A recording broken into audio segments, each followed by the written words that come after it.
တိုင်းပြန်ဖြစ်သွားခဲ့ရပါပြီအားလုံးကအတီးတီးကိုစီတိုက်ပွဲဝင်နေကြပေမဲ့လူဗီကတော့မှောက်နေခဲ့ပြီမလို့မမိုလည်းလူဗီရဲ့အတန်ကိုမကြားရတော့ထူးဆန်းလို့နေခဲ့ပါတယ်စကာဂျွန်ခေါမိုးဘော်ကတိုက်ပွဲမှာအနိုင်ရရှိတဲ့သူကခိုင်တိုဖြစ်လာခဲ့ပါတယ်ခိုင်တိုကဒေါ်ဒါရိတ်ထွက်နေပြီးတီးရက်နဲ့လောက်တာလားဆိုက CP0 ကိုတိုက်ခိုက်ပါပဲပြောဖို့မကောင်းတော့ပဲပြင်းဖို့ကောင်းသွားပြီလို့ခိုင်တိုကဆိုပါတယ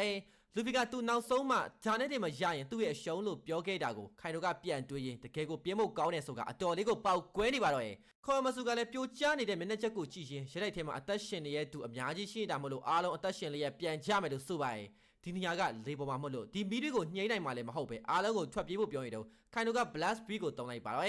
အိုဒန်ရဲ့တားကိုထုတ်ပေးဖို့နဲ့မွန်ဒိုဆိုကဲကအရှုံးပေးတဲ့ဆိုပြီးကြေညာဖို့ခိုင်တိုကပြောလိုက်ပါတယ်လူဗီကရောဘလို့ဖြစ်သွားပြီလဲလို့ဟီယိုဂိုကမေးတဲ့အခါခိုင်တိုလည်းပြင်းဖို့ကောင်းတဲ့ရလက်ဖြစ်တဲ့အတွက်တောင်းပန်တယ်လို့ပြောပြီးလူဗီကတေသွားပြီလို့ထပ်ပြောလိုက်ပါတယ်ဒါကိုကြားလိုက်ရတဲ့အားလုံးလည်းမယုံမကြည်နိုင်ဖြစ်နေပေမဲ့လူဗီရဲ့အတန်ကလည်းပျောက်သွားပြီဆိုတာကိုလောလဲတတိထားမိလိုက်ပါတယ်ချော်ပါလေအဲ့ဒါမျိုးကမဖြစ်နိုင်ဘူးဆိုပြီးအော်ငိုနေပါတော့ခိုင်တိုကသူ့ကိုအခုထိတော်လန်ကျင်တဲ့သူရှိရင်ထွက်လာခဲ့ဖို့နဲ့သူကအခုတောင်းချမ်းကျင်တဲ့စိတ်ဖြစ်နေရလို့ဆိုပါတယ်ခိုင်တို့ရဲ့အဖွဲသားတွေအားလုံးကလည်းပျော်ရွှင်နေကြပြီးတော့ထာမာလေးကတော့အကိုကြီးလူဗီကမသိပဲဘနခါဖြစ်ဖြစ်ပြန်ချလူစိုးတွေကိုအနိုင်တက်ခိုက်တာကိုမြင်ခဲ့ရဘူးလို့ဝင်ပြောလိုက်ပါတယ်အကိုကြီးလူဗီကိုမသိစေချင်ဘူးလို့ထာမာလေးကမျက်ရည်စားရင်းနဲ့ပြောနေတဲ့အခါနာမီလည်းလူဗီကအသက်ခံရလဲသိမဲသူမဟုတ်ဘူးဆိုကမာကိုတားတာတော့မရဘဲနဲ့ထွက်သွားပါတော့ရဲ့ straw hat တေးပြီးဆိုတာနဲ့စိတ်သက်တွေကြပြီးဆာမူရိုင်းနေနဲ့ဝါနိုကအဆုံးသတ်ပြီးတာလို့ခိုင်တို့ကမေးလိုက်ပါတယ်လူဗီမနိုင်ဘူးလို့မပြောနဲ့လို့နာမီကအော်ပြောလိုက်ပြီးလူဗီစီမှာစုပ်ပြတ်နေအောင်ခံလာရတယ်မလားလို့ခိုင်တို့ကိုထပ်မေးလိုက်ပါတယ်လူဗီကနိုင်မယ်လို့ပြောရင်တေချာပေါက်နိုင်မဲ့သူရှုံးစရာလည်းမရှိတော့လို့တေစရာအကြောင်းလည်းမရှိဘူးလို့နာမီကချက်ပြောလိုက်ပါတယ်အရှုံးကိုပြောပြတာသဘောကောင်းတယ်လို့ခေါ်တာလို့ခိုင်တို့ကပြောလိုက်ပြီး blast beat ကိုတုံးလိုက်တဲ့အခါမာကိုကဝင်ကြားပေမဲ့အဲ့ကအရှိန်နဲ့နာမီလည်းတွင်းထွက်သွားခဲ့ရပါတယ်အားလုံးမပြီးခင်တဆိုဂျိုးတွေမလောက်ကြဖို့လဲမာကိုကမှားလိုက်ပါတယ်အခုကနေအကြံအတိုင်းပဲအိုနီဂါရှီမာကပန်းမြတ်တော်စီဆက်သွားရမယ်လို့ခိုင်တို့ကဆိုပါတယ်ခိုင်တို့ကသူဟာအော်ဝဲချီတို့သဘောမကောင်းပဲဒီတိုင်းပြည်ကကြီးမားတဲ့လက်နက်ဆက်ယုံဒီကလူတွေအားလုံးကလည်းငါရဲ့ကျွန်တွေအလုတ်လုတ်ရင်တေကြရမယ်ကျွန်တေရင်ဘလောက်ပဲဖြစ်အစားထိုးလို့ရပြီမင်းတို့ကငါ့ကိုတော်လိုက်ဒေါ်တာထွက်အောင်လုပ်ခဲ့တယ်စစ်ပွဲဆိုတာဒီလိုမျိုးပဲမလို့ရှုံးသွားရင်ပေးဆက်ရမှာအခွင့်အရေးနဲ့မျောလင်းချက်မမနိုဆိုကဲမလာမချင်းတိုက်ပွဲကရက်မှာမဟုတ်ဘူးလို့ခိုင်တို့ကဆိုပါတယ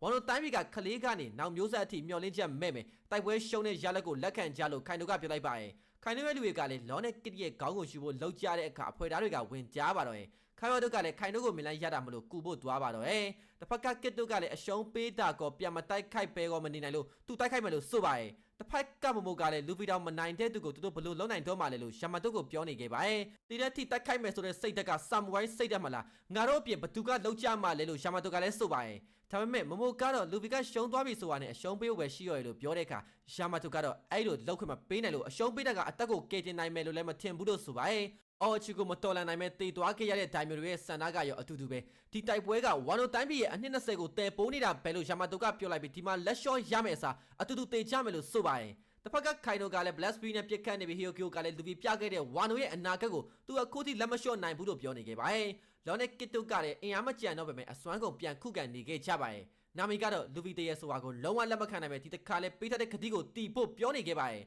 မမိုးကိုဆိုနီရှာကခေါ်နေရကိုမမိုးလဲကြားလိုက်ရပါပြီပြန်တတိရမိရဲ့ကြားနေရရဲ့လို့ဆိုနီရှာကပြောနေတာကိုမမိုးလဲနားမလည်နိုင်ဖြစ်နေခဲ့ရပါတယ်ဘာများလဲလို့မမိုးကပြန်ပြီးတော့ဆိုနီရှာလဲလွတ်မြောက်မှုရဲ့ဒရန်2800နေမှကြားရတဲ့အတန်သူအဲ့ဒီမှာရှိနေရလို့ဆိုပါတယ်တစ်ဖက်ကလူဗီရဲ့ခန္ဓာကိုယ်မှာလည်းထူးဆန်းမှုတွေဖြစ်ပေါ်နေပြီးတော့မမိုးကလည်းဘသူလဲလို့ဆိုနီရှာကိုပြန်မေးတဲ့အခါ join ဝိုင်းပြန်လာပြီးတော့ဆိုနီရှာကပြန်ဖြေလိုက်ပါတော့ရဲ့လူဗီရဲ့ခန္ဓာကိုယ်ကဒရန်အတန်နဲ့အတူလှုပ်ရှားလို့နေခဲ့ပြီးဆိုနီရှာကလည်းသူ liberation ဒရန်အတန်ကိုကြားနေရတယ်အဲ့ဒါ2800ကျော်မှပြန်ကြားရတဲ့ liberation ဒရန်အတန် join ဝိုင်းပြန်လာပြီးဆိုတာကလည်းလုံးဝမမှားနိုင်ဘူးလို့ဆိုပါတယ်တစ်ဖက်ကလူဗီကလည်းပြန်ချလာနေပြီးရှုံးသွားတာတောင်ဘာလို့ထနိုင်သေးရလဲဆိုပြီးသူ့ကိုယ်သူနားမလည်နိုင်ဖြစ်နေခဲ့ရပါတယ်ရှာမတိုတဲ့လူဗီက join point လို့ဆိုနီရှာကဆိုလိုချင်တာလားလို့မမို့ကိုမေးနေခဲ့ပါတယ်လူဗီကသူဘာလို့လဲမသိပြောဖို့ကောင်းလိုက်ရင်ဆိုပြီးအော်ဟစ်နေပါတော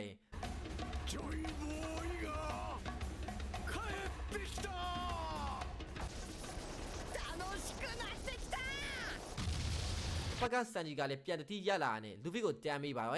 လူဗီအသက်ရှင်နေသေးတာကိုမာကိုတို့လည်းတတိထားမိပြီးနာမီတို့ကိုပြောပြလိုက်ပါမယ်ရီဂျွိုက်စ်မှလည်းအထူးအေဂျင့်တယောက်ကိုဆုံးရှုံးသွားရပြီးခိုင်တကိုဒေါ်တာထွက်အောင်လုပ်တာပိုဆိုတဲ့ရလက်ဖြစ်မှာမဟုတ်ဘူးလားလို့ဂိုဆယ်ရီကလည်းပြောနေခဲ့ပါတယ် အန်ရရှိတဲ့အရာကိုတော့ဖျက်ဆီးကြမှာဖြစ်ပြီးကမွန်နိုမီကအမြဲတမ်းဘဲအချိန်မဲ့ဖြစ်ဖြစ်ကဘာအစိုးရကအရာယူဖို့စ조사ခဲ့တာဆိုပေမဲ့လုံးဝမလျှောက်လာခဲ့ပါဘူးနှစ်ရှစ်ရာလုံးမသိရဲ့အဲ့ဒီဒီဘယ်ဖလူကငါတို့စီကထွက်ပြေးနေတဲ့အတိုင်းပဲလို့ကိုဆဲတွေကဆိုပါရဲ့ဇိုန်တိုက်အတီးတွေမှာအတီးစိတ်ရှိပြီးဖျားအမိနာမကိုအပေးခံရတဲ့အတီးဆိုပို့ဆိုပြီးကမွန်နိုမီရဲ့နောက်ထပ်နာမည်ကဇိုန်တိုက်စတိုနိုမီမတ်တကက်တိုက်မော်ဒန်နစ်ကာအဲ့ဒီခန္ဓာကိုယ်ကရာဘာအတိုင်းပဲလုံနိုင်စွမ်းရှိပြီးစိတ်ကူးအတိုင်းတိုက်ခိုက်နိုင်တယ်လူကိုပြောအောင်လုံနိုင်တဲ့ liberation city တော့နောက်ထပ်နာမည်ကနေမင်းနဖယာနီကာအဝိတ်ခဏကရာဘာခန္ဓာကိုယ်မှာပိုကြီးမားတဲ့ခွန်အားနဲ့လွတ်လပ်မှုကိုပေးတဲ့ဆိုတဲ့ကဘာပေါ်မှာအလုံးရှုပ်ဆုံးအစွမ်းအားပဲလို့ကိုဆဲကထပ်ပြောလိုက်ပါတယ်တစ်ဖက်ကအော်ချီကလည်းကူမွတ်စကီကဟီယိုဘီဆိုတာတည်သွားခဲ့ပြီးသူဟာခိုင်နိုစီမှာအတုံးချခံထားရလို့ပြောနေခဲ့ပါတယ်ဆာမူဝိုင်းတွေကိုမျက်နှာပြောင်တိုက်တက်ပြီးတော့ပြောလိုက်တဲ့နေရစကားတွေကဘသူစီရောက်သွားမယ်ထင်တယ်လို့ဟီယိုဘီကမေးလိုက်ပါတယ်မိသားစုကို9နှစ်လုံးအကြောင်းပြချက်မပေးဘဲကနေခဲ့တယ်အဖေကဂတိတီးခဲ့တယ်အားလုံးကိုလွတ်ပေးမယ်ဆိုတဲ့ဂတိကိုယုံကြည်ပြီးတော့တနားရီလုံးစီပူအိုးထဲမှာတင်းခံခဲ့တယ်အမြဲတမ်းပြုံးနေပေမဲ့လည်းတိုင်းပြည်တစ်ခုလုံးရဲ့အသက်ကိုတစားကန်လောက်ခံရပြီးတယောက်တည်းတင်းခံခဲ့တဲ့အဖေရဲ့တောကဘလောက်တော့နာကျင်ဖို့ကောင်းလိုက်မလဲလို့ဟီယိုဘီကပြောလိုက်ပါတယ်အိုချီကအိုဒန်ဟာတကယ်တော်တဲ့ဆာမူဝိုင်းရှိုကန်အနေနဲ့စူပေးမယ်လို့ပြောနေတော့ဟီယိုဘီကသူ့နာမည်ဟာကူဆူကီဟီယိုဘီမို့လို့စကားပြောတာကိုစင်ချင်လို့ပြောလိုက်ပါတယ်။ဖိုက်စာထားတောင်အဝတ်ဆုပ်တွေဝတ်နေရတာတော့မှအဖေရဲ့နာမည်ကိုအရှက်မရအောင်နေခဲ့ပြီးနင်ရှိုကန်ဖြစ်တာလေတနေ့မှမရှိပဲယူတူဘီရှက်ဖို့ကောင်းခဲ့တယ်လို့ဟီယိုဘီကဆိုပါတယ်။အိုချီကသူ့ကိုတက်လေခိုင်တိုကိုနိုင်မှာမဟုတ်ဘူးလို့ပြောနေတော့ခန်ချီကိုလှုပ်ထားတဲ့မီးရဆိုင်ခဲကရောက်လာပြီးကြာရှုံးသွားကြောင်းလာပြောပါတော့။အိုချီလည်းခန်ချီကိုမလားဆိုပြီးကူဆူကီရဲ့ကြံရှိသူဟီယိုဘီကိုတပ်ပြဖို့ပြောပေမဲ့အိုချီအနားကိုကတ်လာတာမလို့အိုချီပဲမီးလောင်သွားပါတော့ကူဆူကီကလန်ကဂတိတီတဲ့မျိုးနွယ်စုမလို့အာယုံဦးကမကြခင်ရောက်လာပါလိမ့်မယ်လို့ဟီယိုဘီကပြောနေခဲ့ပါတယ်တစ်ဖက်ကလူဘီကလည်းသူလှုပ်ချင်တိုင်းလှုပ်နေရလို့အရန်ပျော်ရွှင်နေပြီးတော့ဂျာကဂီယာ5ပဲလို့ဆိုပါတယ်လူဘီကအပေါ်ထက်မှတောင်းချမ်းနေတော့ခိုင်တို့လည်းဒီခေါင်းဝန်းမှာဘာရှိနေရလဲလို့ပြောနေတော့လူဘီကခိုင်တို့ကိုဆွဲယူလိုက်ပါတော့လူဘီကခိုင်တို့ကိုဂျုံရိုက်နေလို့ရိုက်နေပြီးတော့ကင်ပေါက်နေပါတော့ခိုင်တို့ဖြစ်သွားတဲ့ပုံကိုကြည့်ပြီးရှီမောနေတော့ခိုင်တို့လည်းအသက်ရှင်နေသေးရလားဆိုပြီး Blast Speed ကိုထပ်တုံးလိုက်ပါတယ်ဒါပေမဲ့လူဘီကမြေကြီးကိုဆွဲယူပြီး rubber လိုမျိုးပြန်ကန်ထုတ်ပေးလိုက်တဲ့အခါခိုင်တို့ကိုပြန်သွားထိပါတော့ရှီမောနေရဲ့လူဘီကိုကြည့်ပြီးခိုင်တို့လည်းအတော်ပေါက်ကွဲနေပါတော့ခုနက CBC ကိုဝင်ရှုပ်တဲ့အတွက်တောင်းပန်ပါရဲ့လို့ခိုင်တို့ကပြောလိုက်ပြီးအဲ့ဒါနဲ့နိုင်သွားတယ်လို့မလုပ်ချင်ခဲ့ဘူးလို့ဆိုပါရဲ့စိတ်ထဲမထားပဲအခုအဆုံးသတ်ကြမယ်လို့လူဘီကပြန်ပြောလိုက်တော့ခိုင်တို့လည်းသဘောကျသွားပါတော့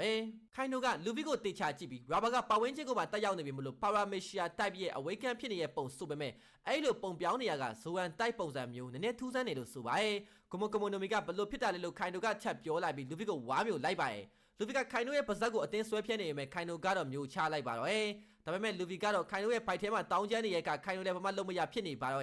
့တစ်ဖက်ကရှာမတုကလည်းမမိုနဲ့သူခေါင်းမုတ်ကိုလာနေပြီးဘာပဲဖြစ်နေလဲဆိုတာကိုယ့်မျက်လုံးနဲ့တခြားကြည့်ရမယ်လို့ပြောနေတော့အပေါ်မှာခိုင်တို့ကိုမလိုက်ရပါခိုင်တို့ကသူ့ရဲ့ခန္ဓာကိုယ်ကရာဘာမဟုတ်လို့ဘာဖြစ်နေရလဲပြောနေတော့လူဘီကခိုင်တို့ရဲ့မျက်လုံးထဲကနေလက်ကိုဆွဲထုတ်လိုက်ပြီးခိုင်တို့ကနာကျင်လို့အော်နေတော့မှပဲလူဘီကပါဇက်ထဲကနေပြန်ထွက်လာပါတော့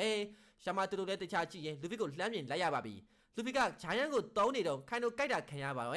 ရှာမတုတို့ကလည်းလူဘီတန်ကိုကြားနေရပါမယ်လူကိုတော့မမှတ်မိဖြစ်နေခဲ့ကြပါပြီလူဘီကခိုင်တို့ကိုတစ်ချက်တီးပေးလိုက်ပြီးကြိုးခုံလို့စော်ကစားနေတော့ခိုင်တို့ကလည်း Blast Speed ကိုတုံးလိုက်ပါတော့လွင့်ထွက်သွားပေမဲ့လူဘီကခိုင်တို့စီကိုပြန်ဦးတီပါတော့နှစ်ယောက်သားရဲ့တိုက်ခိုက်မှုတွေကရဲတကားသူတွေကိုတက်ရောက်စေတော့လောတို့လည်းလူဘီအသက်ရှင်နေသေးရလားလို့ပြောနေကြပါတယ်ပွဲကဆက်ဖြစ်ပွားနေပြီဒီနေရာကလေပေါ်မှာမဟုတ်လို့မင်းငိမ့်ကိုလည်းမရပဲလူဘီမနိုင်တဲ့ရွေးအဲ့လိုဖြစ်နေမှာဖြစ်ပြီးခိုင်တို့ပဲအသက်ရှင်ကြံခဲ့တော့မှဘယ်လိုလောကဆိုပါရဲ့နိုင်မနိုင်ကစ်ကတော့သူလူဘီနဲ့လောထက်အရင်လဲကြဖို့မတွေးထားဘူးလို့ဆိုပါရဲ့လူဘီပေးထားခဲ့တဲ့မျော်လင့်ချက်ကိုဟီယိုကီယိုကလည်းသူတို့တွေလက်ရှုပ်လို့မဖြစ်ဘူးလို့ပြောနေခဲ့ပါတယ်တစ်ဖက်ကခိုင်တို့ရဲ့ Ranuel Raku တိုက်ကွက်ကိုလူဘီခံလိုက်ရတော့ခေါင်းကြီးကရဲတိုက်ကိုဖောက်ဝင်လာတဲ့အခါအားလုံးလည်းကြောင်ကုန်ပါတော့လူဘီရဲ့ပုံစံကဘာတွေဖြစ်နေရလဲဆိုပြီးနာမီလည်းအော်ဟစ်နေပါတော့မင်းကငါ့ကိုနိုင်မှာမဟုတ်ပဲအကန်တက်ကိုရောက်နေပြီမလားလို့ခိုင်တို့ကပြောတဲ့အခါလူဘီလည်းဘသူကအကန်တက်ကိုရောက်နေရလဲလို့ပြန်ပြောနေတော့ချက်ချင်းအားပြက်လာပါတော့ဒီတိုက်ပွဲကိုတယောက်ကလက်ဆင့်ကမ်းမှာမလို့အေးဆေးတေဖို့ခိုင်တို့ကပြောပေမဲ့လူဘီကတော့အခုပြီးလို့မရသေးဘူးဆိုတာပြန်ချလာပြီးမမိုချာမာနဲ့ KM ပတ်ဂျိုတို့ရဲ့နာမည်ကိုရှေ့ရွလိုက်ပါတေတော့မယ်လို့ခိုင်တို့ကပြောနေပေမဲ့ငါကအဲ့ဒါမျိုးကိုကြောက်မဲ့ထင်နေရလားလို့လူဘီကပြန်ပြောလိုက်ပြီးနှလုံးခုန်တန်ကိုခုန်လိုက်ဖို့အမိန်ပေးလိုက်ပါခိုင်တို့ကလည်းလာခဲ့ဆိုပြီးတော့လူဘီကိုရိုက်ချလိုက်ပေမဲ့လူဘီရဲ့ပုံစံကအရန်ကိုထူးဆန်းနေခဲ့ပါပြီ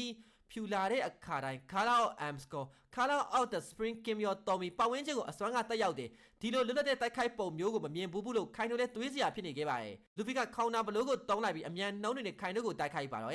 ကလေးတွေနဲ့တိုက်ခိုက်ရတာပင်မနဲ့လို့ခိုင်တို့ကပြန်ပြောလိုက်ပြီးလူဘီကိုရိုက်ချဖို့လုပ်ပေမဲ့လူဘီထိုးတာကိုပဲခံလိုက်ရပါတယ်ဒါကအင်အားလေးကြီးပြီးပျော်စရာကောင်းတယ်အခုတိုက်ကွက်ကိုကမွန်ဘာလို့ပေးရင်ကောင်းမလဲလို့လူဘီကစဉ်းစားနေပါတော့